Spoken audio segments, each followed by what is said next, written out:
இதோ நம்மளுடைய தமிழக வெற்றி கழகம் முதலாவது ஆண்டை கடந்து இப்ப 2வது ஆண்டுல அடி எடுத்து வைக்கிறோம். இந்த ஒரு காலகட்டம் தான் மிக முக்கியமான ஒரு காலகட்டம்.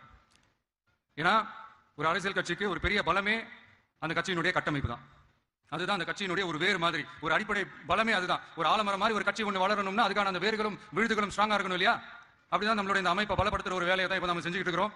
தமிழ்நாடு முழுக்க மாவட்ட நிர்வாகிகள் எல்லாரையும் தேர்ந்தெடுத்து அறிவிச்சிட்டு இருக்கிறோம். இந்த நேரத்தில் நம்ம மேல ஒரு கம்ப்ளைண்ட். அது என்னன்னா, அதுதான் எனக்கும் புரியல. நம்மளுடைய மாவட்ட நிர்வாகிகள் எல்லாருமே வெறும் இளைஞர்களாகவே இருக்கிறாங்களாம். ஏன் இருந்தா என்ன? அறிஞர் அண்ணா அவர்கள் கட்சி ஆரம்பிச்சப்பா அவர் பின்னாடி நின்னதும், புரட்சி தலைவர் எம்ஜிஆர் அவர்கள் கட்சி ஆரம்பிச்சப்பா அவர் பின்னாடி நின்னதும் வெறும் இளைஞர்கள் தான்.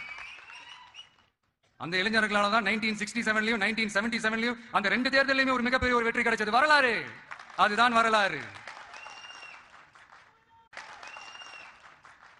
இப்ப அதே மாதிரி நம்ம மேல இன்னொரு கம்ப்ளைண்ட். அது என்னன்னா, நம்மளுடைய கட்சி நிர்வாகிகள் எல்லாருமே சாதாரண குடும்பத்திலிருந்து வந்தவங்களாம். அதே தான் இங்கேயும் கேட்கிறேன், ஏன் வரக்கூடாதா? சாதாரண குடும்பத்திலிருந்து வந்தவங்க தான் பெருசு பெருசா சாதிச்சிருக்காங்க. இன்னும் சொல்ல போனா நம்மளுடைய கட்சி எளிய மக்களுக்கான கட்சி தானே. அப்படி இருக்கும்போது நம்மளுடைய கட்சி நிர்வாகிகளும் எளிய குடும்பத்தை சேர்ந்தவங்களா தான் இருப்பாங்க. நம்மளுடைய கட்சி ஒன்றும் பண்ணையார்களுக்கான கட்சி கிடையாதுல்ல. முன்னாடி எல்லாம் அந்த காலத்துல பண்ணையாருங்க தான் பதவியில் இருப்பாங்க. இப்ப கொஞ்சம் உள்டா மாறிடுச்சு. பதவியில் இருக்கிறவங்க பண்ணையாரா மாறிடுறாங்க.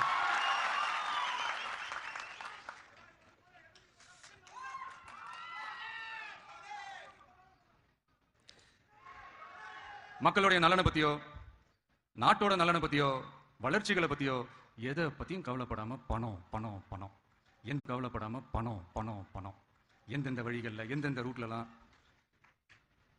இப்படிப்பட்ட இந்த மைண்ட் செட் உள்ள இந்த பண்ணையார்களை அரசியலை விட்டே அகற்றுவதுதான் நம்மளுடைய முதல் வேலை.